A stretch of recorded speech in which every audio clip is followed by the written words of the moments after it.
Good morning, children. Very happy to see you after long gap. Okay, today onwards we are going to start YouTube classes, and this is my first class, I think so.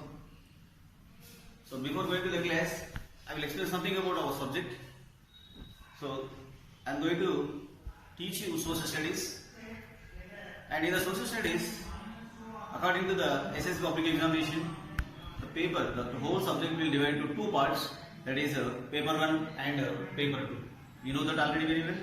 And paper 1, so what was the topics in the paper 1 and what was the topics in the paper 2. So I will tell you a little bit information about the paper 1, paper 2, what are the topics including in that. Geography related and economics related topics, I mean geography and economics. Two subjects, two topics including in the paper 1. Paper 1 consists geographical topic, geography and economics. And paper 2, history and civics. History and civics topics are in the paper 2. And we are going to discuss history information, means world history, Indian history, and some other history, European history, and about regarding Indian Constitution and the civics, means fundamental rights, fundamental duties, and such kind of information we are studying in paper 2. Okay, then first of all I am going to explain. I am going to start with paper 1, and that means paper 1, and that is geography. And in that geography, first lesson. What is the name of the first lesson? India Relief Futures. That is our first lesson in geography part, paper 1 part. And so India Relief Future is the first topic. So in the topic, what was the relief of India? India relief and its futures. I am going to explain you India relief and futures. Okay, let's come to the topic India relief futures. So here India relief future is the first unit. So according to that, so I draw a little bit of the map of India. Here is the physical map of India. Of course, it is a map, outline map of India. So here I mentioned under, I got some information on the outline map. And you know, so what is this? It is a longitude. It means the India extends 30 degree longitudinal extent. 30 degree longitudinal extent. So here I am explaining you that is here the distance between east and western part. It means the east region. East distance is 2,933 kilometers. The distance between east, west, and east and west, east. And then next, the distance between north and south. It means northern part to southern part. Here the distance is 3,214 kilometers. It is a small information about India, extension of India, north to south and east to west. 2,933 kilometers, the distance between these two places, and 3,214 from north to south distance. And before going to the topic, and the relief futures and some information about the relief. And remember, just recapitulate and remember 9th class topics. And we have studied 9th class in geography part. What is that? Continental drift theory. We studied about important person. What was his name? Alfred Wegener. And you know that he proposed a theory. What is that? Continental drift theory. So in that theory, he mentioned about the continent, world, what is globe, how the earth is formed, and what is the shape, and everything was mentioned. Continental drift theory. Alfred Wegener mentioned about the formation of the earth. Okay, then finally formation of the continents and the oceans. Okay, then little bit information and means first before going to that topic. In this chapter, we are going to discuss about the biological background of India and some important divisions. What are the major relief divisions of India? So in this topic, we are going to study about India relief futures, and then what are the relief futures? Divisions means what are the futures? Now, Indian relief India broadly divided to 6 major relief divisions. So already I did not about. So there are, and those are the Himalayas, the Indo-Gangetic Plain, and the Peninsula Plateau, and the coastal plains, the desert, the islands. These are the 6 major relief divisions in India. So then these are the relief divisions. And so before that, geological background I already mentioned that how India is formed. And you remember we studied what we studied in 9th class, Angara land and Gondwana land. Angara land and Gondwana land. And after before that, total land means India is located in the northern hemisphere. We studied about the hemispheres in 9th class, and the landmass means the India is the country located in the northern hemisphere. You know the information about the northern hemisphere, southern hemisphere, eastern hemisphere, western hemisphere we studied in 9th class, and then Angara and Gondwana land. And so here we are going to discuss really before going to the divisions, and I will give you some information about the geological background. Okay, the world, the earth was divided into 2 land masses, that is Angara and Gondwana, and Indian Peninsula is a part of Gondwana land over 200 million years ago, and Gondwana part is split into a number of pieces and pressured and present form of Himalayas are found. Okay, then this Himalayas are found present. Present what we are appearing, what the Himalayas are appearing, that is the form of the pressure of the Gondwana area. And then going to discuss the major relief features. So we already discussed there are 6 major relief divisions, and that is number 1 Himalayas, the Indo-Gangetic Plain, the Peninsula Plateau, the coastal plains, and the desert and the island. So mostly this is the important information of this topic. And then in that, first of all, I am going to explain the important relief feature of India, that is Himalayas. Okay, you know very well about Himalayas from lower class to from 6th class, from 6th to 10th class, we are studying about a lot of information about Himalayas. What Himalayas, how the Himalayas formed. If there is no Himalayas, what would happen in India? And then so much of doubts, so much of information. We know that we got that information about Himalayas.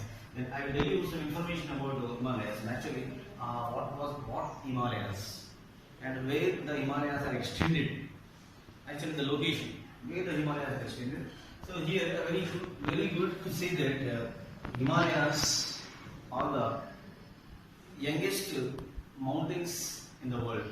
Youngest mountains in the world are Himalayas, because there is a written history. There is a history at what time it was found.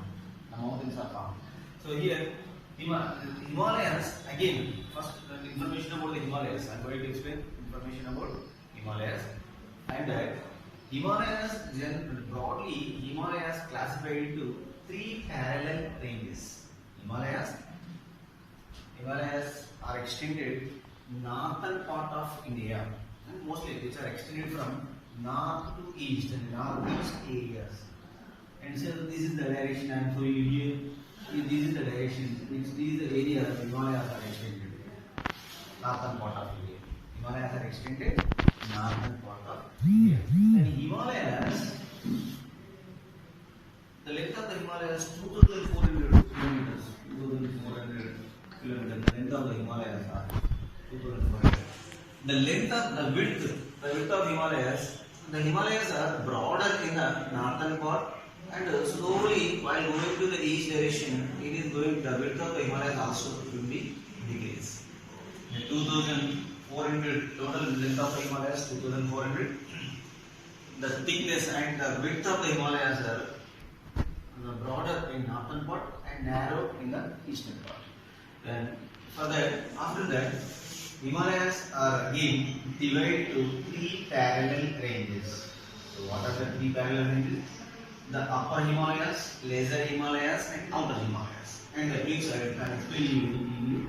And it is the topmost mountains of what is it called? Greater Himalayas. It is called what is it? Greater Himalayas. It is also called as Himadri. It is also called Himadri, Greater Himalayas. And next second one is Lesser Himalayas. Lesser Himalayas. And it is also called as Himachal. And next third, finally, what is it called? Outer Himalayas. It is called Shivalik. Shivalis.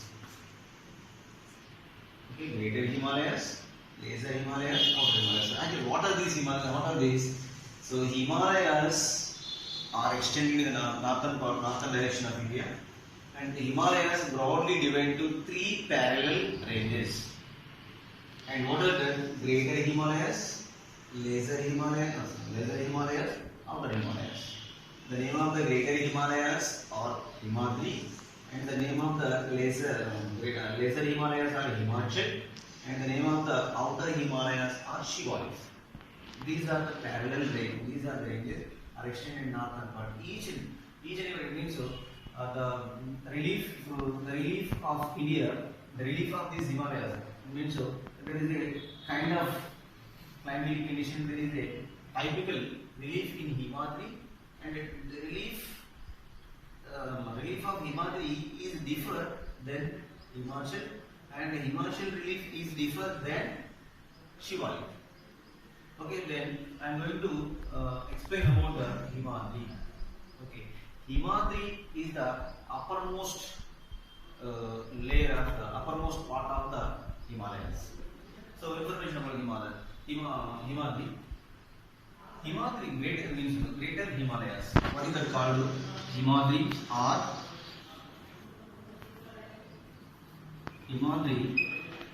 or Greater Himalayas. So the Greater Himalayas are extended to northern part of India. And what was the importance of Greater Himalayas? Okay, Greater Himadri. Then next to Himachal and Shivalik. It is lesser Himalayas. It is outer Himalayas. Okay. Himadri, Himachal, Shivalik is already written on the road. Then going to discuss about the Himadri. It is the topmost layer of the Himalayas. What is that? Greater Himalayas. So Greater Himalayas are extended. Greater Himalayas, the northern part of Himalayas, and below the Himadri is Himachal, and below the Himachal is Shivalik. So going to discuss about the Himadri, what we may find here and what are present in Himadri. So we may find glaciers here.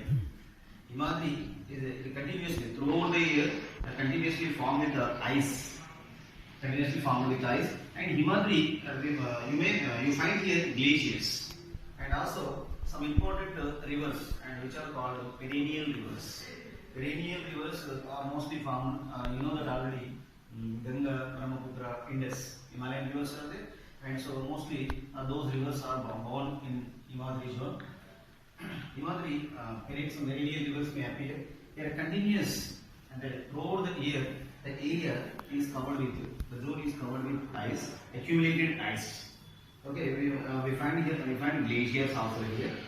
Okay, then next below the width of the elevation of from the mean sea level. What is the height of the Himadri is 6,100 meters. 6,100 meters height from the mean sea level. The height of the Himadri is 6,100 meters. So it is the mean sea level. Mean sea level of the Himadri is 6,100 meters. Then next the Himadri After Greater Himalayas, second one is Lesser Himalayas. So below the Himadri, bottom of the southern part of the Himadri is Himachal. Himachal is the second-most layer, and Himachal is also called as Lesser Himalayas. Lesser Himalayas are also called as Himachal, and here we may find here it is composed with compressed rocks. Himachal zone, Lesser Himalayas composed of compressed rocks, and here the average elevation of the height is 3,700, mostly 3,700 to 4,500 meters from the mean sea level. The height of the Himachal is 3,700 to 5,000. Here, what is the importance of the Himachal? We may find here means it is composed with compressed rocks, and here what is that? Some important ranges, Mahabharata ranges and Peerpanjal ranges. Mahabharata ranges are found here, and next after Himachal, what is that called? Outer Himalayas, and it is also called as Shivaliks. Okay, Shivaliks, the width of the Shivaliks is different. Northern part means E part. So this is the part, and here 10 to 55 kilometers difference. 10 to 55 kilometers extended, and it is extended. Shivaliks are extended 10 to 55 kilometers width, and Shivaliks are also called as Outer Himalayas. Outer Himalayas are also called as Shivaliks, and it is the average MSL of the Shivaliks are 900 to 1100. MSL of Shivaliks are 900 to 1100. And what was the importance of the Shivaliks? And Shivaliks, we may find here some important. Before that, here I will tell you Himachal. Some important hill stations also found in Himachal. I will tell you once again. I am repeating you some important hill stations. What are that? For example, Simla, Mussoorie, Nainital, Ranikhet, and some important hill stations we may find here. What is that? Himachal. And then Shivaliks. Okay, Shivaliks are called with different names in different places. Shivaliks, already outer Himalayas are also called as Shivalik. Shivalik ranges are called with different names in different places. For example, I will tell you that Shivalik ranges are called in Jammu Kashmir, and these ranges are called as Jammu Hills. And Arunachal Pradesh people called these ranges are Mismi Hills. And Assam, the people called Kachar. So I am repeating once again. Shivalik ranges are called with different names and different people. Once again, I am repeating you. Already you studied about Himadri, Himachal, Shivalik, but Shivalik ranges are called with different names in different places. I am repeating you again. In Jammu Kashmir, these ranges were called with Jammu Hills. And in Arunachal Pradesh, these ranges are called Mismi Hills. And in Assam, and these ranges are called Kachar. So these are called with different names. And already the mean sea level of the Shivalik range is 900 to 1100. The total 2,400 kilometers extension of the Himalayas are broadly classified into three important ranges: Himadri, Himachal, Shivalik, and Greater Himalayas, Lesser Himalayas, Outer Himalayas. Of course, these are called with the Greater, Lesser, Outer, and also called Himadri, Himachal, Shivaliks. Okay. Then Shivaliks, and here some important landmarks found here. What is that called? Dune. The fertile land, the ranges between the valleys between Himachal and means Lesser Himalayas, Outer Himalayas. The area between Lesser Himalayas, Outer Himalayas called as dune. What is it called? Dune. So it's an example. For example, also Desert Dune, Kotli Dune, Wadi Dune. What is dune? For example, it is expected on mark question. What is dune? The ranges between the ranges between Himachal and Shivaliks is called as dune. Example of the dune is Kotli Dune, Wadi Dune, Desert Dune. Okay. then this is the information about the Himalayas. Himalayas is one of the important relief feature of India. And then I will tell you one more information article. And just now we discussed about the Himalayas and its formation, how the Himalayas are formed. And I already told you that Gondwana land split into number of pieces, and Indian peninsula pushed to the northeast direction, and the present form of Himalayas formed. And now they are appearing. Now the mountains are appearing in that way. Then some advantages of the Himalayas. I'm telling you some two, three information about Himalayas. So I'm asking you one question: what would happen if there is no Himalayas on the north? You know already the Himalayas are located in the northern direction. Everyone knows that. Then, if there is no Himalayas, what is India? India is located in peninsula, northern hemisphere, and it is what type of climate and everything we discuss in the other topic. But it is India, entire India is located in monsoon zone. So what is the reason for that? If there is no Himalayas, there is no Himalayas, there is no rain. So we studied lower classes, 8th and 9th classes. Every year, frequently in a particular period, cold winds blow from the Siberian region. Okay, so the winds are entering into India through the northern part. So Himalayas are obstructing the cold winds. If there is no Himalayas in the north, the cold winds are entering into the Indian land masses directly, and mostly it would be a ice cap area. And if there is no Himalayas, the southwest monsoons are entering the India, and if there is no rainfall without Himalayas. So that is the advantage. And the India getting sufficient rainfall because of Himalayas. India is protecting severe cold winds from Siberia, also Himalayas. So these are the advantages of Himalayas. Okay, thank you. We will discuss later in the we will discuss these remaining topics in later class.